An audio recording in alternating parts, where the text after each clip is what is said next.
غیبت یہ ہے کہ کسی کے اندر موجود عیب کو اس کی پیٹھ پیچھے بیان کرنا۔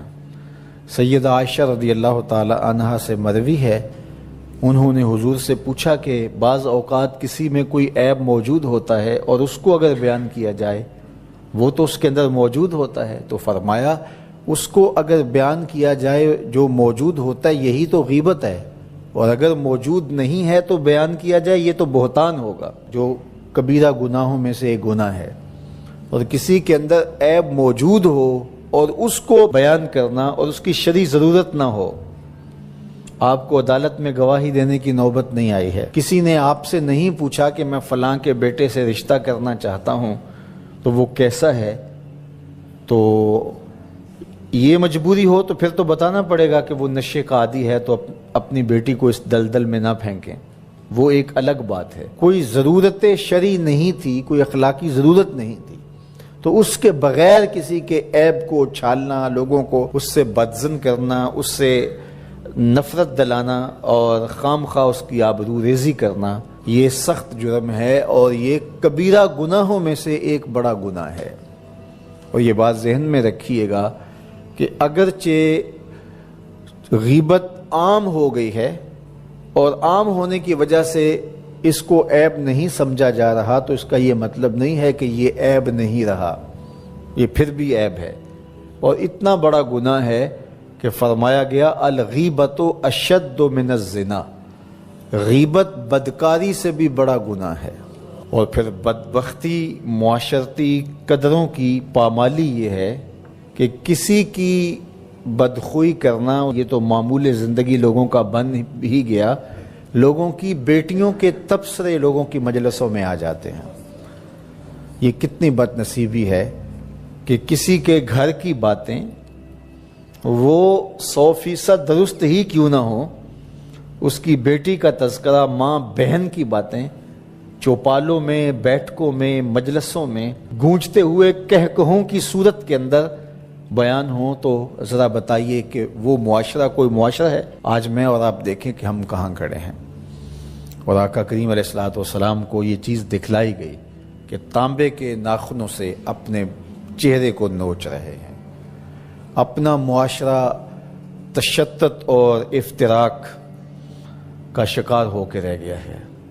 یہاں یہ بات بھی میں کہنا چاہوں گا کہ بریکنگ نیوز کے نام سے جس طرح سے چینلز کی دوڑ لگی ہوئی ہے، اور اس میں یہ نہیں دیکھا جاتا کہ کسی کی عزت کو اچھالنا قرار پا رہا ہے اور اس کا کیا نقصان اس معاشرے میں ہوتا ہے۔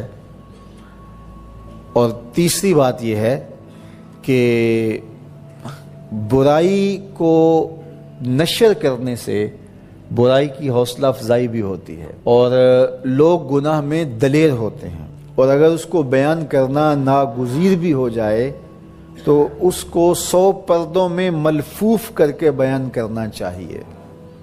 ایک زمانے میں اگر کوئی ایسی خبر لگتی بھی تھی تو لکھا ہوتا تھا نون اور میم، نام نہیں لکھا ہوتا تھا، دونوں قابل اعتراض حالت میں پائے گئے اور پولیس نے موقع پر گرفتار کر لیا۔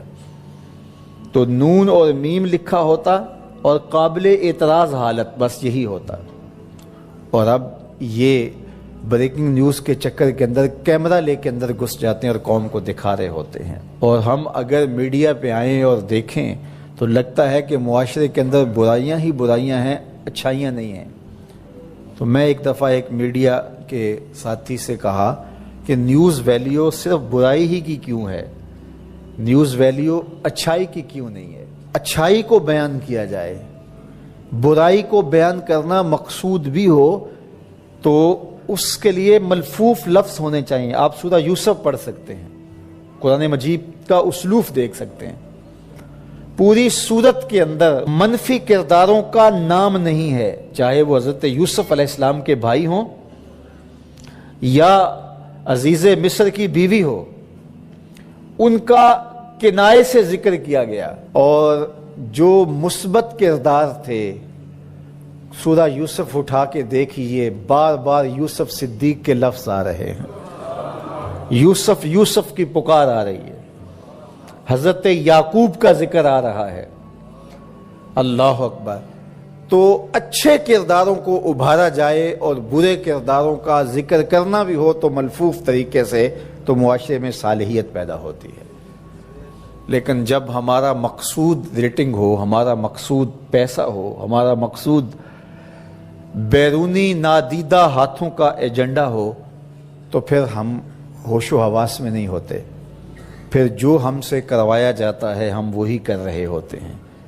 یہ بد نصیبی ہے اور یہ دردناک کہانی ہے۔ دوسرا بڑا جرم اور گناہ کبیرہ غیبت ہے۔ صلہ رحمی کو توڑنے کے لیے بھی، ان رشتوں کو پامال کرنے کے لیے بھی غیبت کا ایک اہم کردار ہے۔ اس لیے ہمارے آقا و مولا نے ہمیں غیبت سے بھی منع کیا، اور یہ کبیرہ گناہوں میں بہت بڑا گناہ ہے۔ بلکہ حضور علیہ السلام نے ارشاد فرمایا کہ الغیبۃ اشد من الزنا، کہ جو غیبت ہے وہ زنا سے بھی بدتر ہے۔ اور اس کی وجہ حضور نے یہ بیان فرمائی کہ اگر کوئی شخص بدکاری میں مبتلا ہوتا ہے تو بعد میں توبہ کر لیتا ہے، لیکن غیبت سے توبہ کرنے سے بھی معافی نہیں جب تک جس کی غیبت کی ہے اس سے معافی نہ ملے۔ اس لیے یہ بدکاری سے بھی بڑا گناہ قرار پاتا ہے۔ اور اللہ تعالیٰ جل شانہ نے قرآن مجید سورہ حجرات کے اندر ارشاد فرمایا وَلَا يَغْتَبْ بَعْضُكُمْ بَعْضًا أَيُحِبُّ أَحَدُكُمْ أَنْ يَأْكُلَ لَحْمَ أَخِيهِ مَيْتًا فَكَرِهْتُمُوهُ، ایک دوسرے کی غیبت نہ کرو۔ کیا تم میں سے کوئی شخص یہ پسند کرتا ہے کہ اپنے بھائی کا گوشت کھائے اور وہ بھی مردہ ہو، اور اپنے مردہ بھائی کا گوشت نوچ نوچ کے کوئی شخص کھائے؟ تو کیا تم میں سے کوئی شخص پسند کرتا ہے؟ فَكَرِهْتُمُوهُ، کہا تم اس کو ناپسند کرتے ہو۔ جس طرح مردہ بھائی کا گوشت کھانا ناپسند کرتے ہو، اس طرح غیبت سے بھی اجتناب کرو۔ گویا یہ اپنے مردہ بھائی کے گوشت کو نوچنے والی بات ہے۔ آقا کریم علیہ السلام جب معراج کی رات گئے تو حضور نے کچھ لوگوں کو دیکھا کہ ان کے تانبے کے ناخن ہیں اور اس سے وہ اپنے ہی بدن کو اور اپنے ہی چہرے کو چھیل رہے ہیں۔ تو جبریل امین سے پوچھا کہ یہ کون لوگ ہیں؟ تو حضرت جبریل امین نے حضور کی خدمت میں عرض کی ہؤلاء الذین یغتابون الناس ویقعون فی اعراضهم، یہ وہ لوگ ہیں جو لوگوں کی غیبت کیا کرتے تھے۔ غیبت ایسے ہی ہے جس طرح اپنے بدن کو نوچنا ہے اور اپنے منہ کو چھیلنا ہے۔ آقا کریم کا یہ فرمان بھی سنیے، حضور نے ارشاد فرمایا، طبرانی نے اپنی معجم میں اس کو لکھا المستمع احد المغتابین، فرمایا جو غیبت سنتا ہے وہ بھی ایک غیبت کرنے والا ہی ہے۔ اور صرف زبان سے ہی غیبت نہیں، اگر ہاتھ کے اشارے سے اور گوشائے چشم سے بھی غیبت کی جائے تو وہ بندہ بھی غیبت کرنے والے میں شمار ہوگا اور اس کو بھی اسی طرح سزا بھگتنا ہوگی۔ ایک خاتون کا تذکرہ چلا تو حضرت عائشہ رضی اللہ تعالی عنہا نے اس کا حضور کو بتاتے ہوئے عرض کیا ہاتھ کے اشارے سے کہ وہ چھوٹے قد کی، تو حضور نے فرمایا عائشہ غیبت نہ کرو۔ تو عرض کی حضور وہ واقعی چھوٹے قد کی ہے؟ غیبت یہ ہے کہ کسی شخص کے عیب کو جو اس کے اندر موجود ہے اس کے پس پشت بیان کرنا، یہ غیبت ہے۔ اور اگر اس کے اندر عیب نہیں ہے اور پھر عیب اس پر لگایا جائے تو یہ غیبت نہیں ہے، یہ بہتان ہے۔ اگر اس کے اندر ہے، بالکل ہے، 100% اس کے اندر عیب موجود ہے اور اس عیب کو بیان کیا جائے اس کے پس پشت، جس کو سن کر اس کو دکھ پہنچے گا اور وہ ناراض ہوگا، تو وہ غیبت کہلاتی ہے۔ بصورت دیگر وہ بہتان ہوگا اور وہ دوہرا جرم ہے، غیبت بھی ہے اور بہتان بھی ہے۔ اور اللہ تعالیٰ نے بہتان سے بھی اور غیبت سے بھی منع فرمایا، لیکن آج کا